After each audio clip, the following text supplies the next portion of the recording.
Today's project was a DIY sewing bed extension table from an old patio tabletop. We had one of these out in the backyard that had fallen out of its frame long ago.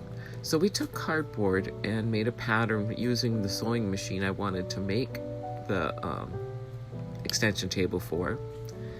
And then we traced it onto the acrylic. We used a jigsaw. We cut it out from the acrylic and then made a tabletop out of it.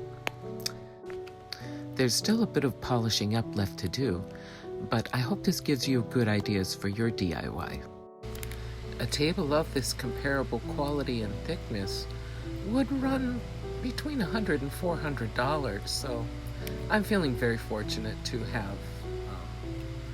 have this piece of acrylic that we could cut. You'll want to watch some YouTubes on how to do it safely, and find yourself an old patio top and make yourself a table.